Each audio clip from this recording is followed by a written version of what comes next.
Welcome students. आप लोग का पढ़ाई बहुत अच्छा चल रहा होगा। आज हम नया सब्जेक्ट स्टार्ट करने जा रहे हैं और वह है डेमोक्रेटिक पॉलिटिक्स। ये डेमोक्रेटिक पॉलिटिक्स का पार्ट 2 होगा। पार्ट 1 आप क्लास 9 में पढ़ चुके हैं, पार्ट 2 हम लोग देखेंगे। तो जो क्लास 10 का पॉलिटिक्स है, हमने आपको एक वीडियो बनाया है, उसमें बताया कि पॉलिटिक्स है क्या। लेकिन एक सिंपल डिफिनेशन पॉलिटिक्स का है कि politics is all about power. Power क्या? तो पावर जो रूल करता है किसी सोसाइटी को, किसी कंट्री को, किसी इंस्टीट्यूशन को, तो उस पावर को गेन करने के लिए वो पावर किसके पास है, वो पावर कैसे डिस्ट्रीब्यूट होता है, इसको हम लोग पॉलिटिक्स में स्टडी करते हैं। इसका एक ब्रॉड डिफिनेशन भी है, हम लोग उसको आगे देखेंगे। तो सबसे पहले देखते हैं हम लोग पॉलिटिक्स में पढ़ना क्या है। तो टोटल जो है 8 चैप्टर है आपका क्लास 10 के पॉलिटिक्स में। इसमें आपका कुछ चैप्टर्स जो है सिर्फ पीरियोडिक असेसमेंट के लिए है, उसको हम लोग बाद में देखेंगे। और जो मेन चैप्टर जो एग्जाम के व्यू से इम्पोर्टेंट है उसको हम लोग पहले देखेंगे। लेकिन हम लोगों को सारा चैप्टर देखना है, तो थोड़ा सा पहले देख लेते हैं कि सिलेबस में है क्या और क्या क्या पढ़ना है हम लोग को। तो जो फर्स्ट चैप्टर है आपका, उसका नाम है पावर शेयरिंग। हमने पहले ही बताया कि politics is all about power. अब तो फर्स्ट चैप्टर में ये पढ़ना है कि जो पॉलिटिक्स में पावर है वह किसके किसके पास होता है, कैसे शेयर किया जाता है। तो इसमें 2 कंट्री, एक बेल्जियम है जो एक यूरोपियन कंट्री है, और एक श्रीलंका है जो हमारा पड़ोसी है, नेबर है। वो दोनों का केस स्टडी पढ़ेंगे कि इस दोनों कंट्री में जो है पावर कैसे शेयर किया गया, पॉलिटिकल पार्टीज के बीच, सोसाइटीज के बीच, कास्ट या फिर जो डिफरेंसेस होता है सोसाइटी में, रिलीजन्स में, लैंग्वेज में, उन लोगों के बीच पावर कैसे शेयर किया जाता है। ठीक है। और हम लोग इस चैप्टर में ये भी देखेंगे कि पावर शेयरिंग इंपॉर्टेंट क्यों है, why power sharing is desirable. Politics जो है वो पावर का मेनली स्टडी करता है। तो पावर जो है किसी एक पर्सन में कंसंट्रेटेड है या डिस्ट्रीब्यूटेड है।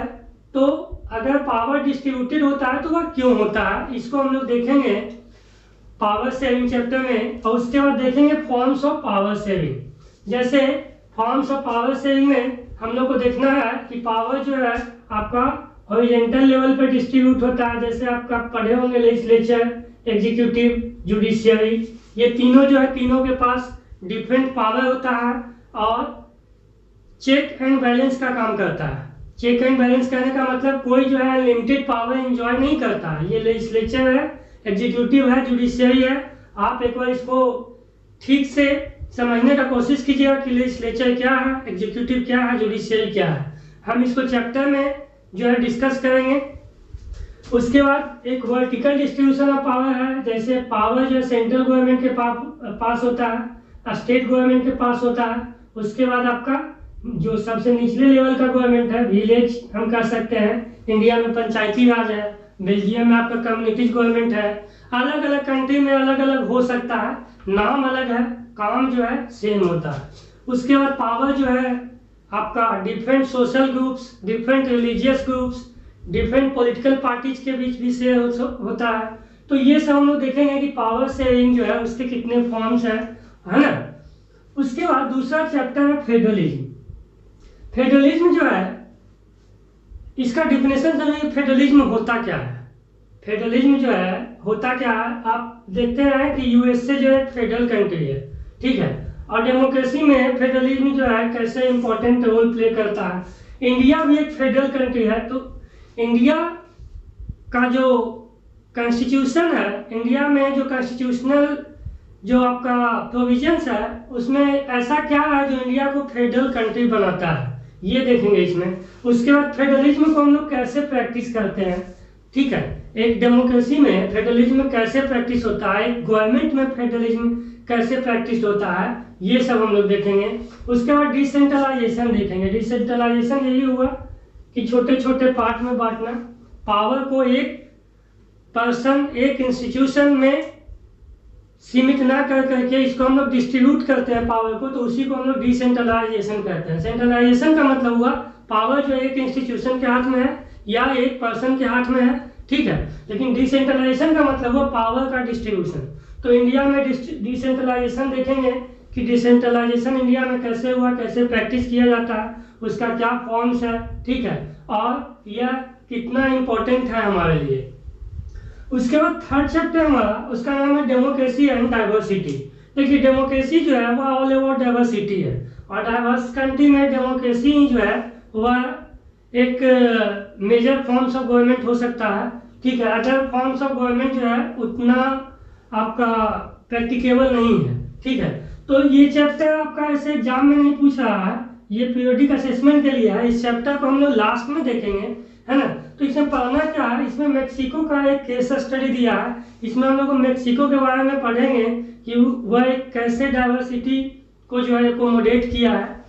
उसके बाद differences, similarity and division. Her society में, हर कंट्री में डिफरेंसेज हो सकता है। और डिफरेंसेज या तो आपका सोशल डिवीजन हो सकता है, या तो लिंग्विस्टिक डिफरेंसेज हो सकता है, रिलीजियस डिफरेंसेज हो सकता है, कास्ट डिफरेंसेज हो सकता है, ज्योग्राफिकल डिफरेंसेज हो सकता है, even other forms of differences भी आपका हो सकता है, ठीक है। कुछ सिमिलरिटी भी होता है, सिमिलरिटी हो सकता है। जैसे देखिए अगर आप इंडिया के बारे में बात करते हैं, ठीक है, तो देखिए ये जो है आपका लैंग्वेज जो है आपका अलग अलग है। इंडिया में लगभग 100 से ज़्यादा लैंग्वेज है, ऐसे तो 2000 से भी ज़्यादा है, लेकिन अगर मेजर लैंग्वेज देखते हैं तो 100 लैंग्वेज है, 100 लैंग्वेज के आसपास है।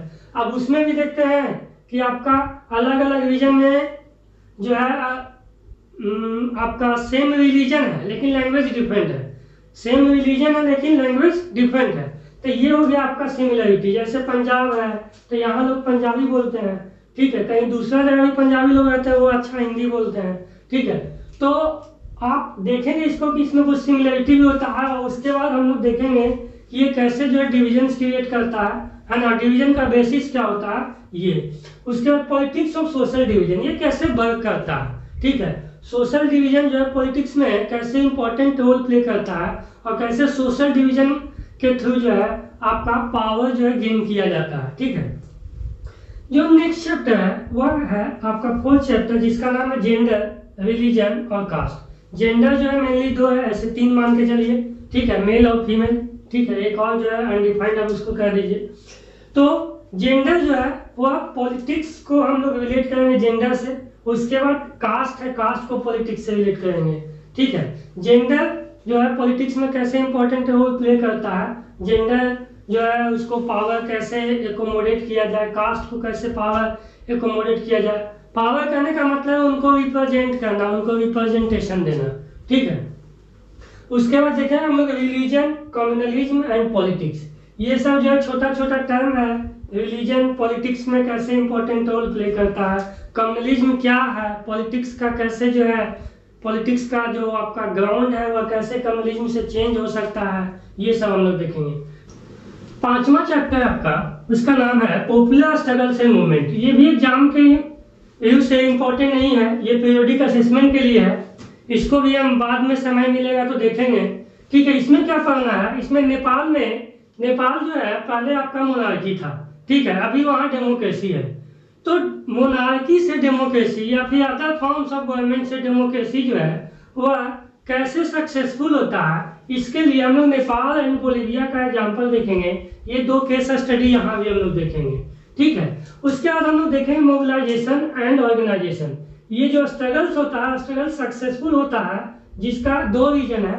एक तो जो पर्सन्स है, पीपुल्स है, उसको मोबिलाइज करना, उसको जो मोटिवेट करना, है ना, ताकि वह स्ट्रगल्स करे मोनार्की के या फिर जो डिफरेंट फॉर्म्स ऑफ गवर्नमेंट है अदर देन डेमोक्रेसी, उसके लिए मोबिलाइज करे। और एक ऑर्गेनाइजेशन हो जो उनको जो है ऑर्गेनाइज करे, ठीक है।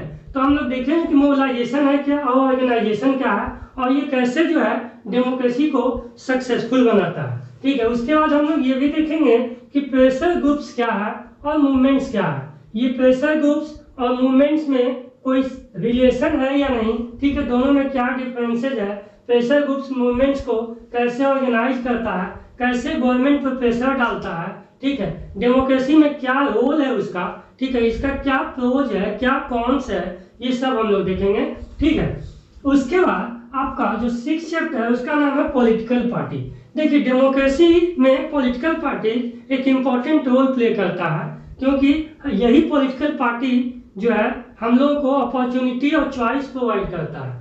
तो ये हम लोग देखेंगे कि पॉलिटिकल पार्टी का नीड क्यों है डेमोक्रेसी में, है ना। Why do we need political parties in a democracy और in any form of government, other form of government में भी आपका पॉलिटिकल पार्टीज होता है, तो इसका नीड क्यों है, ठीक है। उसके बाद पॉलिटिकल पार्टी कितना होना चाहिए। इंडिया में जो है बहुत सारा पॉलिटिकल पार्टी है, आप देखिएगा बहुत सारा ऐसा कंट्री जहाँ एक पॉलिटिकल पार्टी है, बहुत सारा ऐसा कंट्री जहाँ दो पॉलिटिकल पार्टी है। तो हम ये देखेंगे कि आपका वन पार्टी होना चाहिए, टू पार्टी होना चाहिए या मल्टी पार्टी होना चाहिए, ठीक है। सबका प्रोज एंड कॉन्स देखेंगे कि वन पार्टी, टू पार्टी या मल्टी पार्टीज का जो है क्या आपका पॉजिटिव एस्पेक्ट्स है, क्या आपका नेगेटिव एस्पेक्ट्स है, ठीक है। अब उसके बाद देखिए हम लोग इंडिया के बारे में देखेंगे। इंडिया में है आपका दो तरह का पार्टी, एक नेशनल पॉलिटिकल पार्टी, एक स्टेट पार्टी है। इसके अलावा तीसरा भी है रीजनल पार्टी, हम उसको कहते हैं। तो नेशनल पार्टीज आखिर हम लोग किसको कहेंगे नेशनल पॉलिटिकल पार्टी, जैसे आपका इंडियन नेशनल कांग्रेस है, बीजेपी है, सीपीआई है, ये सब आपका एसपी समाजवादी पार्टी है, ये सब आपका नेशनल पॉलिटिकल पार्टी है। कुछ स्टेट पार्टी है, ठीक है।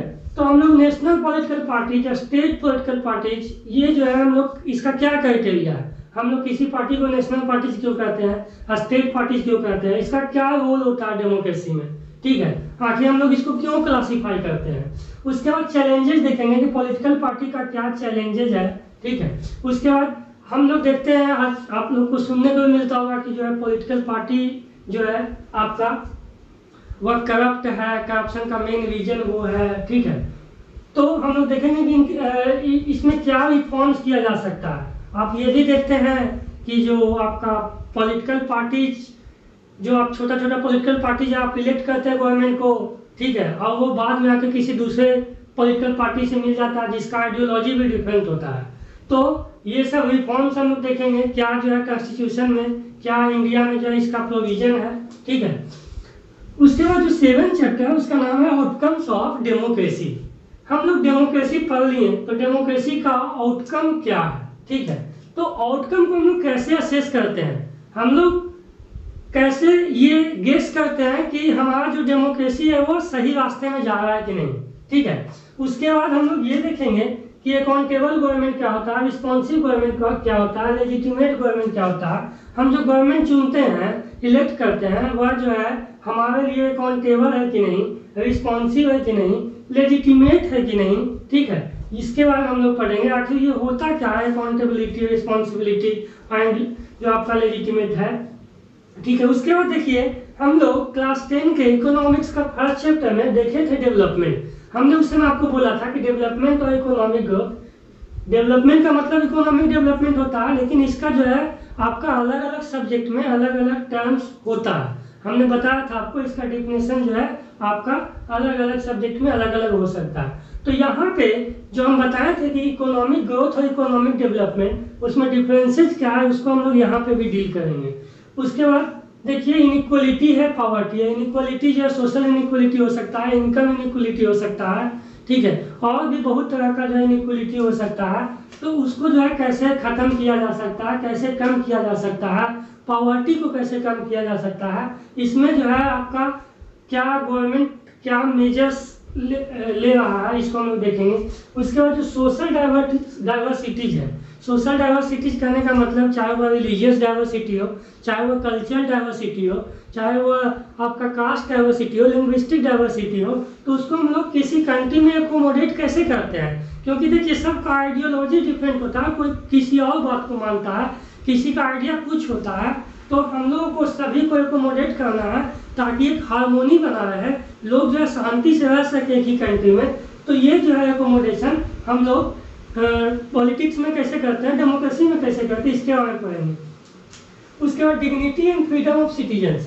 देखिए एक सिटीजन्स होता है, वो इलेक्ट करता तो है गवर्नमेंट को, लेकिन उसका भी अपना डिग्निटी है, फ्रीडम है।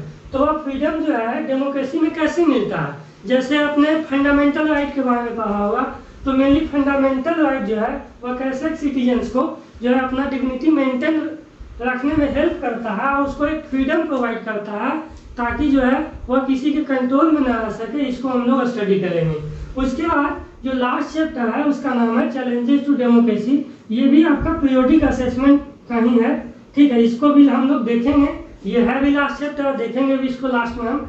और ये सब पढ़ने के बाद हम लोग देखेंगे कि जो डेमोक्रेसी है जिसको हम लोग 9 में भी पढ़े और अभी हम लोग 10 में पढ़ रहे हैं, तो इसका क्या चैलेंजेज है, ठीक है। उसके बाद इसमें क्या रिफॉर्म्स किया जा सकता है, उसके बाद डेमोक्रेसी का हम लोग एक नया डिफिनेशन खोजने का प्रयास करेंगे, ठीक है। नया डिफिनेशन करने का मतलब अभी तक हम लोग डेमोक्रेसी के बारे में सिर्फ यह जानते आए हैं कि democracy is by the people for the people to the people, ठीक है। हम लोग अब इससे आगे कुछ जो है डेमोक्रेसी में देखेंगे कि आखिर ट्रू डेमोक्रेसी, रियल डेमोक्रेसी क्या है, ठीक है। तो ये है आपका क्लास 10 का सिलेबस, टोटल 8 चैप्टर है, जिसमें आपका 3 चैप्टर हम बताएं कि पीरियोडिक असेसमेंट में पढ़ना है, बाकी 5 चैप्टर जो है वह एग्जाम के व्यू से इम्पोर्टेंट है। हो सकता है अभी जो है आपका जो सिचुएशन चल रहा है, हो सकता है सिलेबस में थोड़ा रिडक्शन भी हो सकता है 1-2 चैप्टर, तो उसको देखा जाएगा। लेकिन हम लोगों को सिर्फ एग्जाम के व्यू से नहीं पढ़ना है, हम लोग को नॉलेज के लिए पढ़ना है। तो इसीलिए हम बोल रहे हैं कि हम लोग 8 चैप्टर देखेंगे, ठीक है, ग्रेजुअली। और उसके बाद अगर सिलेबस कम है तो हम जल्दी इसको ख़त्म करने की कोशिश करेंगे। लेकिन आपको जो है समय से सारा सिलेबस, सारा चैप्टर जो है ख़त्म हो जाएगा, ताकि हम लोग बाद में इस पर डिस्कशन भी कर सकें, रिवीजन कर सकें, ठीक है। Thank you.